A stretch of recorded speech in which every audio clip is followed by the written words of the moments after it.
जी तो स्टूडेंट्स अस्सलाम वालेकुम। ये रही हमारी प्रॉब्लम नंबर 3.69 जिसमें वो कह रहे हैं कि यूज़ कीजिए मैश एनालिसिस टेक्निक का to find V naught voltage find out करने के लिए। तो ये आपके सामने ये शेप दी गई है, ठीक है जी। ये क्वेश्चन की शेप है, ये मैंने खुद से नीचे ड्रा किया, वो बताता हूँ क्यों किया।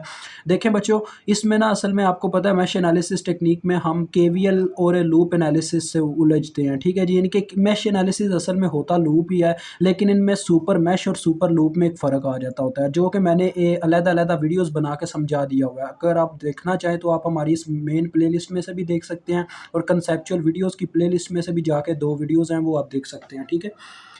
तो हमने ना जितने लूप्स होते हैं उनके अंदर एक करंट को फ्लो करवाना होता है एक डायरेक्शन में, जो कि क्लॉकवाइज डायरेक्शन होती है। अब इसके अंदर क्या था, इसके अंदर मुझे प्रॉब्लम आ रहा था, मैं अगर इसमें तो करंट डायरेक्शन में फ्लो करवा सकता हूँ क्लॉकवाइज में, और इसमें अगर फ्लो करवाना चाहो तो ये वेरिएबल जो है ना, इसकी लाइन यार थोड़ी ऐसे डिस्टर्ब कर रही है। 2 लूप्स ही है जिनके अंदर 2 करंट्स ने फ्लो करना है। तो डैट्स वाई मैंने क्या सोचा, मैंने सोचा कि इस शेप को दोबारा से ड्रा करते हैं और इसके क्रॉस ऐसे वोल्टेज मेंशन कर देते हैं, जैसा कि ये शो करवा रहा है कि ये जो वी नॉट वोल्टेज है ये 4 किलो ओम रजिस्टर के क्रॉस असल में वोल्टेज है। तो लिहाजा इस तरह से ये मेंशन हो जाएंगे वी नॉट इसके साथ, ठीक है जी। और करंट फिर हम मतलब कि उस तरह से रख लेंगे इजीली, ठीक है। अब इसीलिए मैंने ये शेप दोबारा ड्रा की थी। अब देखें वी नॉट मैंने उसी रजिस्टर के क्रॉस मेंशन किए हुए हैं। अब आपका यहाँ से स्टेप स्टार्ट होता है कि सबसे पहले हमने दोनों लूप्स के अंदर एक एक करंट को फ्लो करवा देना इन दी डायरेक्शन ऑफ क्लॉकवाइज, क्योंकि क्लॉकवाइज डायरेक्शन ही आपने हमेशा रखनी है। एक कंसेप्ट से चलोगे तो आप कामयाब हो, अदरवाइज मिक्सचर जब होता है तो आप फिर कह लो कि कन्फ्यूज़ हो जाते हो। तो क्लॉकवाइज डायरेक्शन हमेशा आप लूप एनालिसिस में इस्तेमाल करो करंट्स की। तो ये देखो मैंने दोनों करंट्स को क्लॉकवाइज डायरेक्शन में फ्लो करवा दिया और उनको एक एक नाम दे दिया, I1 और I2, ठीक है जी। अब हमने इन पे KVL लगाना है और I1 और I2 की वैल्यू मालूम करनी है। उसकी रीज़न क्या है, क्योंकि वी नॉट की जो इक्वेशन बनती है ना, मेन चीज़ तो हमने V naught voltage find out करने हैं। तो वी नॉट की इक्वेशन देखे क्या बनती है, according to Ohm's law V naught is equal to current into resistance, जैसे कि फार्मूला होता है, ठीक है जी। अब देखो इस रेजिस्टर के क्रॉस बच्चों वोल्टेज तब पैदा हो पा रहे हैं जब इस रेजिस्टर में से कोई करंट गुजरती है, लेकिन ये जो रेजिस्टर है ना दोनों लूप्स के सेंटर में लगा हुआ है, सेंटर में। तो लिहाजा अगर आप गौर से देखो तो I1 भी इसमें से गुजर रही है और I2 को भी ऐसे फ्लो करवा के देखो तो वो भी इसमें से गुजर रही है, यानी कि 2 करंट्स के गुजरने की वजह से इसमें वोल्टेज प्रोड्यूस हो रहे हैं। तो लिहाजा पहले नंबर पे आप हमेशा रेजिस्टेंस लिखेंगे इस प्रोसीजर में, केवीएल के प्रोसीजर में, फिर इन टू करंट्स लिखोगे, ठीक है। ये चीज़ याद रखना, क्योंकि करंट हमेशा उस साइन के साथ आती है जिस टर्मिनल में वो एंटर करती है, इस तरह के पॉइंट पे। अब देखो I1 जो करंट है वो अपनी डायरेक्शन के अकॉर्डिंग इसके पॉजिटिव टर्मिनल में एंटर कर रही है वी नॉट के, तो लिहाजा इसे प्लस में लिख दिया जाएगा I1 प्लस में, ठीक है जी। अब I2 की डायरेक्शन देखो तो I2 अपनी डायरेक्शन के अकॉर्डिंग ऐसे डाउनवर्ड एंटर करती है, यानी कि वो नेगेटिव टर्मिनल में एंटर करके जाती है। डैट्स वाई I2 को आप माइनस में पुट करोगे, तो ये आपके पास इसकी इक्वेशन आ गई V naught is equal to this one, ठीक है जी। ये चीज़ याद रखना, अगर आप मेरे साथ इस चैनल पे चलना चाहते हो, क्वेश्चन सॉल्व करना सीखना चाहते हो, अपना कंसेप्ट ठीक करना चाहते हो, तो हमेशा एक कंसेप्ट से चलो, यानी कि क्लॉकवाइज डायरेक्शन ही लेना करंट की। और मैं आपको ना न्यूटन के थर्ड लॉ की मदद से सुपर मैश और सुपर लूप की कन्फ्यूजन से भी बचाता रहूँगा, टेंशन ना लीजिएगा। अब हम क्या करेंगे जी, देखें मुझे I1 और I2 की वैल्यू चाहिए, मैं वन बाय वन इन दोनों पे KVL लगाऊंगा, इन दोनों लूप्स पे, ठीक है जी। तो पहले मैं KVL अप्लाई करता हूँ लूप 1 पे, अप्लाई KVL एट लूप 1, ठीक है जी। अब मैं एक दफ़ा ही लिखूंगा, बाद में आपने दूसरे लूप के लिए खुद लिखना है, मैं बस बता दूंगा आपको कि यहाँ पे लिखना है, ये लिखना है, क्या लिखना है, ठीक है जी। केवीएल का मतलब होता है बच्चों किरचॉफ वोल्टेज लॉ, यानी कि इस लूप के अंदर जो भी कंपोनेंट लगा हुआ है मुझे उस सब के वोल्टेज लिखने होंगे। अगर किसी कंपोनेंट के वोल्टेज नहीं पता तो हम लॉ लगा लूंगा। अब देखो यहाँ से मैं चलना स्टार्ट करता हूँ, यहाँ से, ठीक है जी, इसकी टेल से, टेल टेल टू हेड, यानी हेड टू टेल, यानी कि ये टोटल ओवरऑल मूवमेंट मुकम्मल होनी चाहिए, जहाँ से हम चले वहीं पे आने चाहिए। मैं यहाँ से चलना स्टार्ट करता हूँ तो देखो करंट अपनी डायरेक्शन के अकॉर्डिंग यहाँ पे इसके पॉजिटिव टर्मिनल में एंटर करती है, तो ये लिखे जाएंगे +12। मजीद आगे बढ़ते हैं तो करंट इस 6 किलो ओम रजिस्टर में से गुजरती है, सिर्फ I1 गुजर रही है देखो इसमें से, तो लिहाजा इस रजिस्टर में उस वक्त वोल्टेज पैदा होते हैं जब इसमें से I1 गुजरती है। तो according to Ohm's law current into resistance formula होगा इसके वोल्टेज के लिए, क्योंकि हमने हर कंपोनेंट के वोल्टेज लिखने हैं। तो क्या होगा जी, 6K I1, यानी current into resistance 6K I1, ये रेजिस्टेंस और ये current which is equal to voltage. अब देखें, अब मज़ीद जब हम आगे जाते हैं तो करंट ऐसे मुड़ जाती है।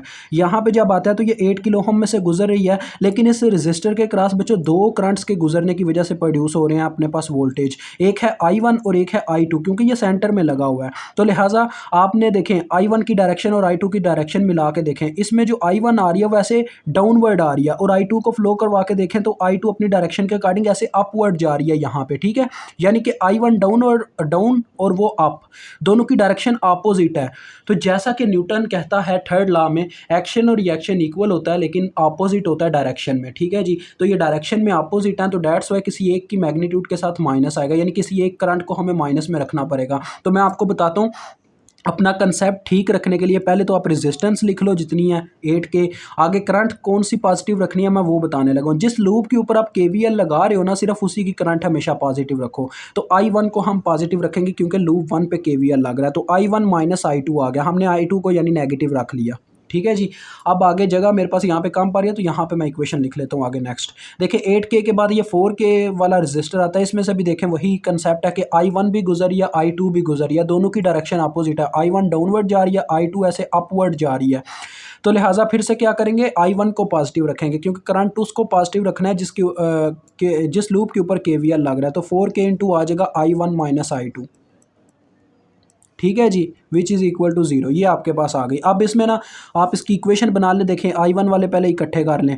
6K I1 और ये 8K I1 कितना हो गया जी, 6 और 8 14, ठीक है जी, 14 और 4 18, ये बनता है 18K I1। इसी तरह से आप I2 वाले इकट्ठे कर लें। अब ये देखें यहाँ पे आता है -8K और ये आता है -4K, यानी ये टोटल बन जाएगा -12K I2। और ये जो हमारा दूसरे नंबर पे 12 है, दूसरी जानिब जाके -12 हो जाएगा। अब इसको हम दे देंगे इक्वेशन 1 का नाम। बच्चों यहाँ पे भी आपको वही देखने को मिलेगा जो मैट्रिक्स फॉर्म होती है, ठीक है। मैट्रिक्स फॉर्म की मदद से ही यहाँ पे भी आप सॉल्व करोगे। तो मैट्रिक्स फॉर्म जिन बच्चों को नहीं पता, जैसे मैं नोडल एनालिसिस के क्वेश्चंस में बताता रहा हूँ, हिंट देता रहा हूँ, उस वीडियो को जाके देखें, वैसे यहाँ पे भी दे दूंगा, टेंशन नहीं लेनी। अब ये लूप 1 की कह लें काम ख़त्म हो गया। लूप 2 के ऊपर आप KVL लगाएंगे।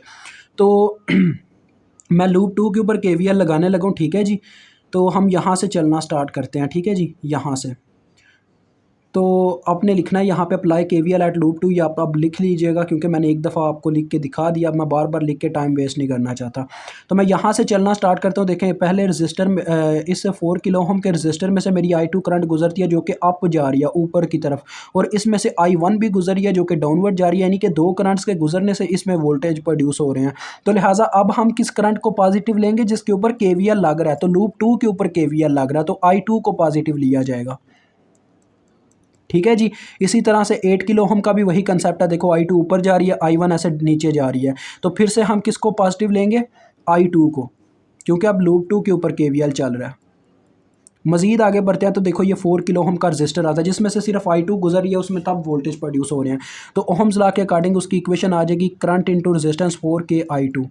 और मज़ीद आगे चलते हैं तो करंट इसके पॉजिटिव टर्मिनल में एंटर करते हैं, तो ये आगे +24। और देखें हम वहीं पे वापस आगे जहाँ से चलना स्टार्ट किया, तो इज़ इक्वल टू में 0 लिख दिया। ये हमारी इक्वेशन बनने के लिए तैयार हो गई है। पहले I1 वाले कंपोनेंट यार रेडी करो, क्योंकि आपने ना तरतीब सेम रखनी होती है वेरिएबल्स की। ये देखो -4K I1 और ये -8K I1 बन जाएगा। इसमें -8 और -4 -12K I1, और I2 वाले आप इकट्ठे करते हैं। ये देखें -4K I2, 8K I2, ये कितना हो गया 12 और 4 16K I2। और ये जो आपका नेक्स्ट ये 24 था, ये दूसरी जानिब जाके हो गया -24। इसको हम देते हैं इक्वेशन 2 का नाम। अब ये आपके पास दो इक्वेशन आ गई, इसको मैट्रिक्स फॉर्म में लिख लें। ये देखें आपको मैं मैट्रिक्स फॉर्म में लिख के दिखाने लगा हूँ। मैट्रिक्स फॉर्म में लिखते कैसे हैं, पहले इनके साथ जो कांस्टेंट्स लिखे होते हैं ना, इनके वेरिएबल्स के साथ इक्वेशंस में, वो पहले आपने लिखने होते हैं साइंस के साथ तरतीब वाइज। फिर इसके आ जाएंगे -12K, 16K, और फिर आपके पास आ जाएंगी करंट्स के नाम I1 I2 column wise is equal to में। फिर आपके पास आ जाएंगे इज़ इक्वल टू वाले नंबर्स, उसमें -12 है, इसमें -24 है। अब मैं इसको आपको कैलकुलेटर पे सॉल्व करके I1 और I2 की वैल्यू बताता हूँ, ठीक है जी। और आपको हिंट बताता हूँ, आपने कहाँ से जाके समझना है।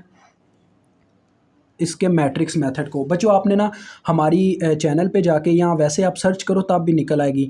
एग्जाम्पल नंबर 3.11 की वीडियो देख लेनी है, ठीक है जी। वो लूप एनालिसिस की पहली वीडियो थी, तो मैंने उसमें बहुत अच्छे तरीके से एक्सप्लेन किया कैसे कैलकुलेटर पे हम सॉल्व करते हैं इनके मैट्रिसेस को, ठीक है जी। अदरवाइज़ वहाँ से समझना है तो आप एग्जाम्पल 3.1 की भी वीडियो देख सकते हो, लेकिन उसमें बस कमी ये होगी कि वहाँ पे किलो पुट नहीं किया गया होगा। वहाँ पे वोल्टेज वाले क्वेश्चन है तो वहाँ पे किलो नहीं होता। और एक चीज़ ये भी है कि बच्चों रेजिस्टेंस जितनी बड़ी होती है ना, करंट उतनी छोटी होती है। तो यहाँ पे ये रेजिस्टर्स की वैल्यू है, देखो किलो ओम किसके साथ लिखा हुआ है, रेजिस्टर की वैल्यू के साथ। तो जितना रेजिस्टर बड़ा उतनी छोटी करंट। अगर आप किलो नहीं भी कैलकुलेटर पे पुट करते तो जो आंसर आएंगे बस आपने उनके साथ मिली लिखना है, बस इतनी सी बात होती है। तो ये देखें मैंने भी कैलकुलेटर पे क्या किया, बगैर किलो के लिखा था उन वैल्यूज़ को। तो मुझे देखें वैल्यूज़ मिल रही हैं बगैर मिली के, ठीक है जी। तो मुझे पता होना चाहिए कि इनके साथ मैंने मिली ऐड करना है। इस तरह से वैसे आपको कैलकुलेटर आंसर दे देगा, वो तरीका आपने सीख लेना जाके एग्जाम्पल 3.1 या एग्जाम्पल 3.11 की वीडियो से। तो देखें I1 की वैल्यू आई है -3.3 मिली एम्पेयर अप्रॉक्सीमेटली, ठीक है जी। वैसे तो 3 लिखा हुआ है ना, लेकिन हम राउंड ऑफ करके इतना ही लिख देते हैं। और जो हमारे पास I2 की वैल्यू आई है वो है -4 मिली एम्पेयर। अब आपको जो वैल्यूज़ चाहिए वो वहाँ पे आपने पुट कर लेनी है और अपना V0 मालूम कर लेना। तो देखें V0 की इक्वेशन आपके सामने मैं लिखता हूँ क्या थी। V0 इज़ इक्वल टू था 4K into I1 minus I2। मैं वैल्यूज़ पुट किए देता हूँ। तो देखें वैल्यूज़ पुट करने से क्या आ जाएगा, 4K इंटू हमारे पास पहले नंबर पे आएगा -3.3 मिली। फिर देखो माइनस इंटू माइनस, देखो बच्चों माइनस इंटू माइनस प्लस हो जाएगा 4 मिली, विच इज़ इक्वल टू, अब इसको सॉल्व करते हैं कैलकुलेटर पे। 4 मल्टीप्लाई बाय दिस वैल्यूज़। तो बच्चों आपके पास जो वोल्टेज आते हैं वो है 2.8 वोल्ट। यहाँ पे आपका ये क्वेश्चन सॉल्व होता है। मुझे उम्मीद आपको समझ आ गई होगी। खुदा हाफिज़।